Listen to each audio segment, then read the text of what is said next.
Hello, everyone, and welcome to my power ranking series. For my number 14, we're going to be looking at the Cincinnati Bengals. Okay, so do put an asterisk beside that star on Collins. He's definitely capable of that caliber level play, but he has struggled with just seeing the field recently for various reasons. So hopefully, coming to the Bengals from Dallas Cowboys will really help him out and get him on the field a lot more often because he definitely is a very talented player and is a sore upgrade this team needs.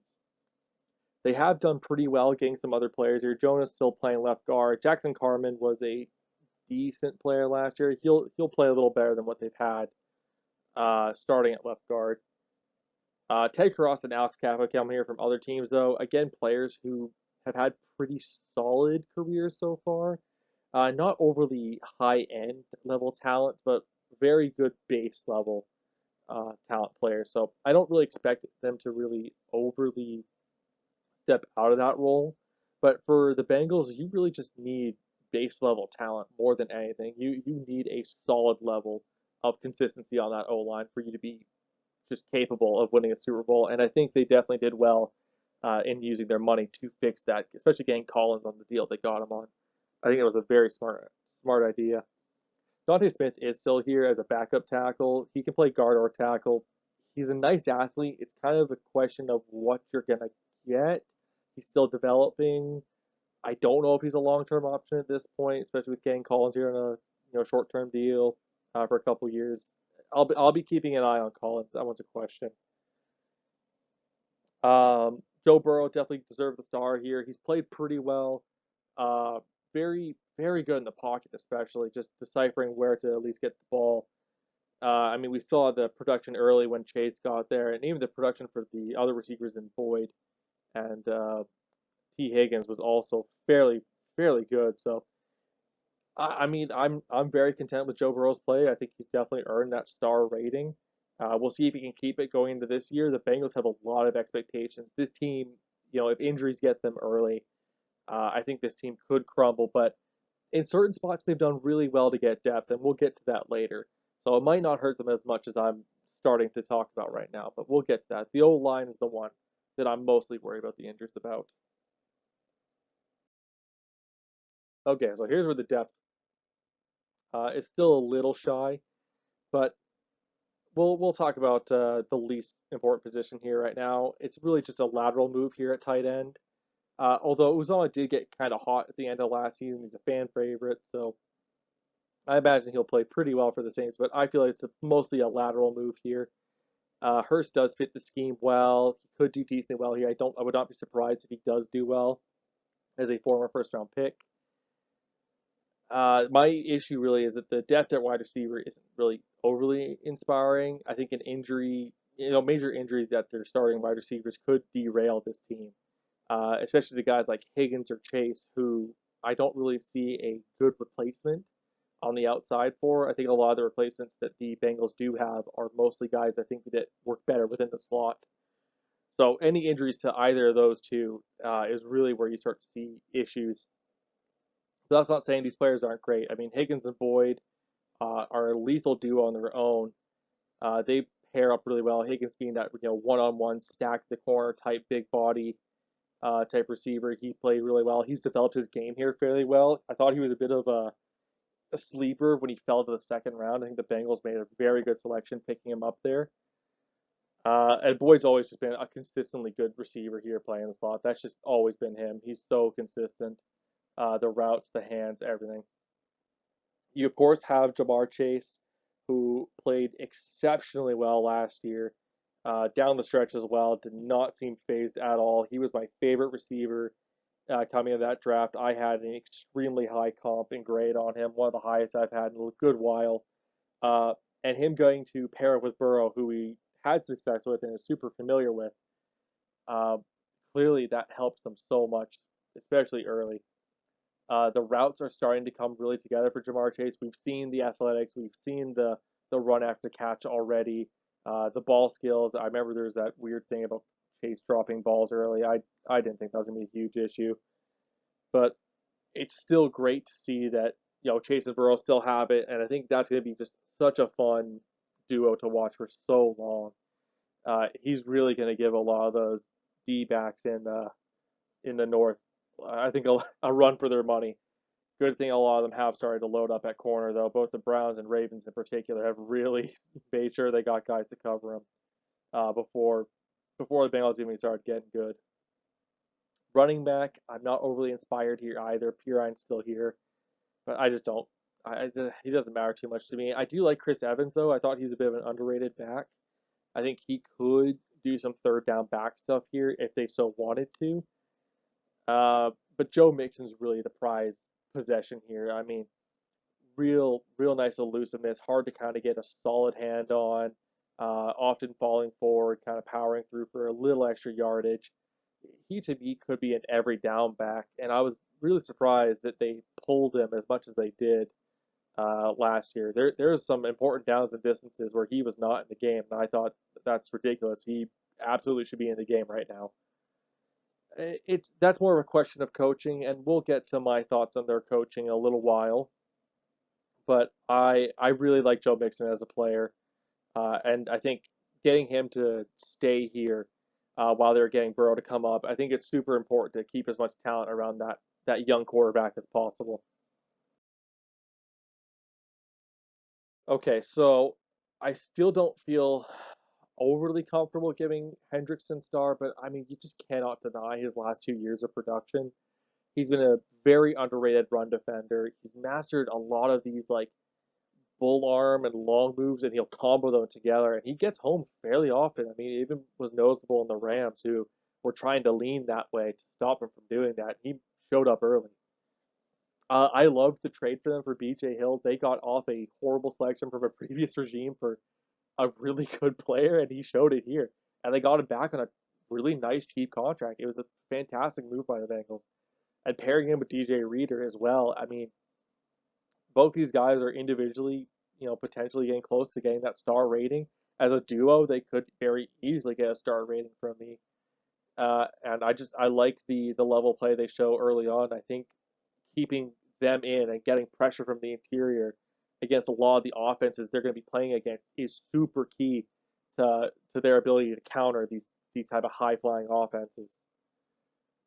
Uh, Unfortunately for the Bengals, I mean, one of the two teams that they were slated to face last year was really good against the interior. That'd be the Rams, right? Who they faced.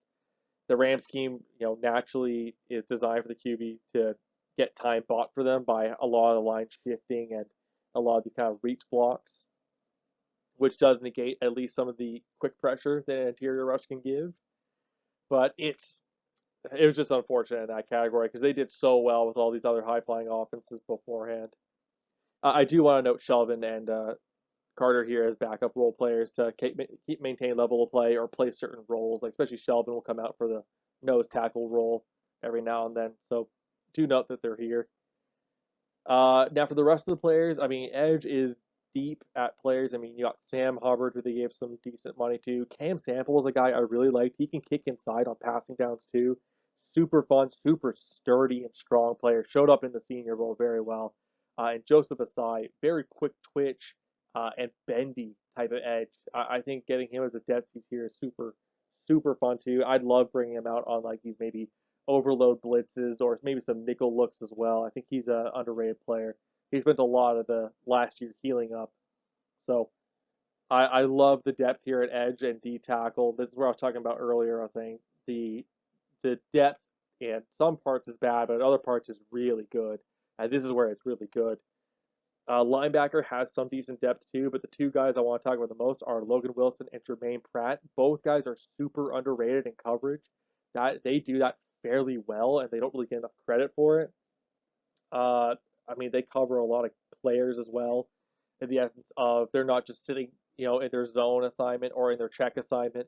They'll actually make sure they'll follow a guy and pass a guy off, and they both do it with each other, which is super valuable for this style of defense that is very meant to negate these high flying offenses. So keeping these guys here is extremely good for them, and I'm glad that the Bengals have invested in this position. I think Logan Wilson was a very good draft pick as well. All right, so couple things here. I want to quickly note Taylor Britt here. He was a player I surprised myself in liking so much. He's got the physical makeup of Brent Grimes, if you guys do know who that is from a few years back. Kind of a shorter player. Doesn't really, how do I say it? Doesn't give you the opinion that he could do extremely well on the outside or get super physical on the outside, but he does. And both Taylor Britt and Grimes have an insane ability to get vertical and jump. Like they surprise a lot of quarterbacks with how well they can get up in the air. So like a lot of teams will often try to stack Taylor Britt or Brent Grimes when they had when he was in the league with these taller players, and they just leap under the air and show them their ball skills and their ability to get vertical and just cut that route off. So I love that pickup here, especially since he's going to eventually replace Eli Apple, who has had an up and down type play here. I mean, we all roast him for the Super Bowl. That was a very rough showing, especially against Cup. But he had some level of decent play earlier that season. He was a fine fill-in corner. But that's the problem, is that he is a fine fill-in corner. I don't like him as a cornerback too. And he's not supposed to be here. Trey Waynes was supposed to be your cornerback too, and that unfortunately fell apart. So I love Cam Taylor-Britt here, and I think eventually, or maybe after the season, he does take Eli Apple's position, and I'd be watching him closely. I think there's a chance you might get something similar to Brent Grimes if it clicks for him. At the rest of the cornerback spots, Mike Hilton, one of the better slots in the league. You do love to see him here. Coming from a division rival actually in the Steelers last year, but I don't know, I like him a lot. I think he does a lot of the little things really well. He doesn't really overextend his feet when he's sitting in the slot. Some slot guys really overextend where they have to make a cut on a position, and then they'll, in doing so, they leave themselves open for like zigs and stuff like that. Mike Hilton doesn't do that too often. He keeps his frame pretty tight. So I do like seeing that out of Hilton. I think that was a very solid pickup for the Bengals when they did grab him. My even favorite pickup though was Chidobe Awuzie from the Cowboys. I thought he was a super underrated corner. Like high-end corner two is where I had him at, and the Bengals got him for a steal. They're paying him relatively nothing compared to what these other teams are paying for less play than that. I love Chidobe. I think he plays a lot of that bend or break style of cornerback defense. He doesn't let himself get beat over the top too often. He plays the underneath pretty aggressive as well, but not to take him out of position. So not really looking at interceptions as much with Chidobe, but a lot more of a physical style of I'm going to knock that ball out before he gets close to your hand type play. So I love Chidobe. He's super underrated. Do note him going into the season. Now we get to the safeties. It's a little iffy here in one sense. We'll go with the less iffy part first. Vonn Bell, fun thumper. That's just, that's what he is. He's not like an extremely high talented safety. He's mostly designed for coming down on the run or coming down on the short routes, laying some big hits, doing some short yardage coverage. Not as much the single high stuff. He'll sit in double high every now and then. He's fine there, but there's certain things he does superbly better than others, and he's very role specific.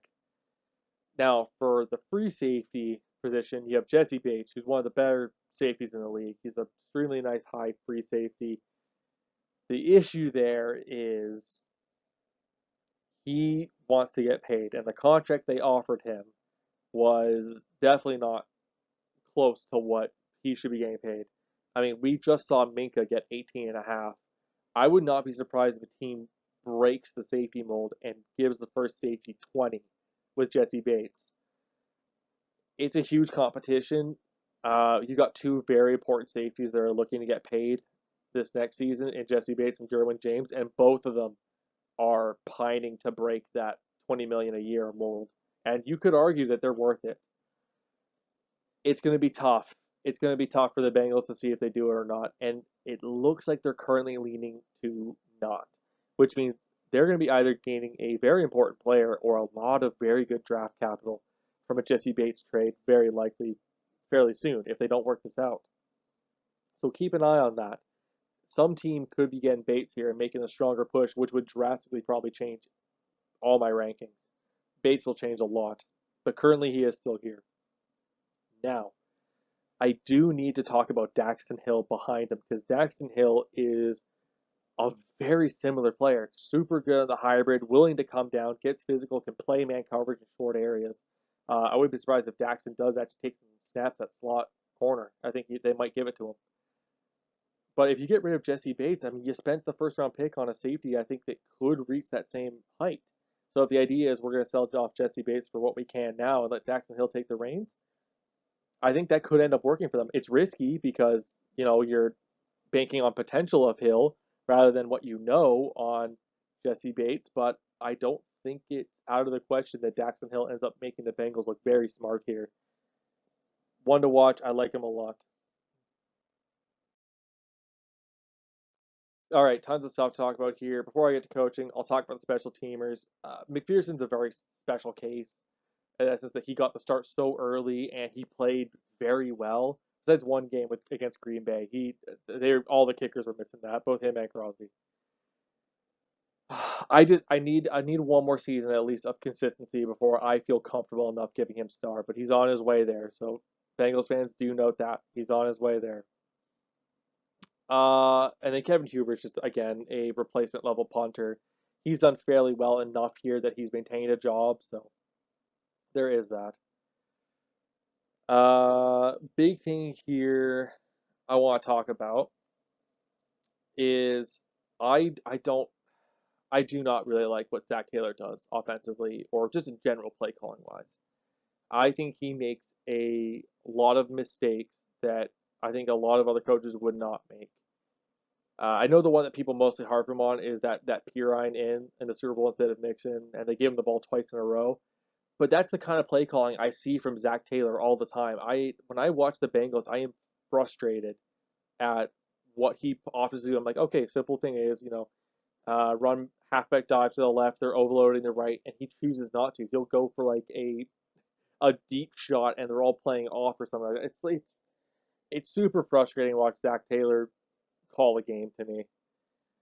I don't know. I hope he gets better. There were good stretches, but I'll be honest. I think it's was it Amaro on defense side of the ball who showed me most of the good stuff. He's actually the guy I actually like here the most, at least coordinator wise. Amaro. I think he's part of the reason this defense plays so well against these high flying offenses. But anytime I see, or I think it's at least Zach Taylor going on influence, I can see him calling the play. It frustrates me a lot. Now, I guess there's a chance that maybe it is, one of the other coordinators. Maybe it is Callahan calling the plays, and Taylor has no influence. I don't think so. From what I've read, they've made it pretty clear that Zach Taylor is calling the plays. But man, I cannot respect what he does as a coach. I think he could potentially end up holding this team back if he does not adjust himself play wise. Now, if he may also be part of the reason that uh, they've acquired some good players. Maybe he's talked to the GM about what players to get. There's a chance there's some stuff like that that I just can't see behind the scenes. So maybe that's part of the good stuff that Zach Taylor does, more of the CEO position, which is totally fine. I mean, we've seen Mike Tomlin do it for years, and he's really great at it. I just that play calling, especially on offense, super frustrating to me.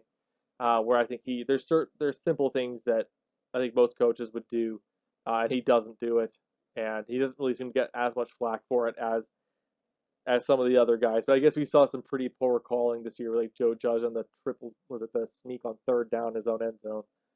So we saw some interesting calls.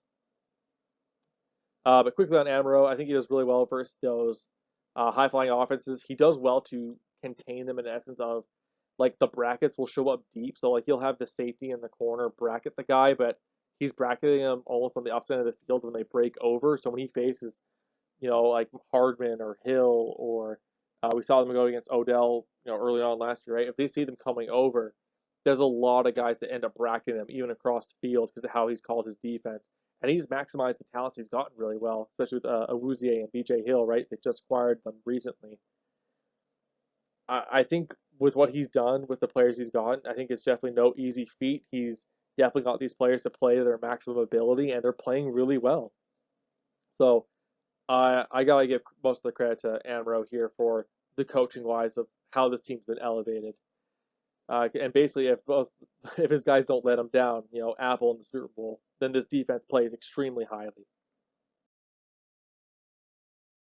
So the Bengals have gotten better this year. I don't think there's really any doubt about that. Although the depth at wide receiver and cornerback really do worry me a little come injuries. That's why they're a little lower than I think some people might have them. There's also post Super Bowl fatigue. It is a pretty real thing. Most teams do struggle post the Super Bowl push. They're playing so late into the season that just the mentality to get back there is very difficult. I'm trying to think of what teams even got back there back to back. I mean, Patriots and Seattle are the only teams that come to mind. Oh, Chiefs. Chiefs got their back to back. It's hard. It worries me that this team's going to go through a bit of a slump this year, but they might be able to get back next year. Uh, but if we're ignoring that, I think the team is definitely ready to make a push again. Even with this dip, shaping up to be tough again. Even though I ranked the Steelers low, they're going to give them a tough game at least. That's just the Steeler way. So a lot of trial by fire is kind of the conditions that everyone in this dip's going to be put up in, and especially a lot in that conference. The AFC is going to be a lot of trial by fire. So with that being said, I hope you enjoyed the video, and I hope we'll see you all next time. Later.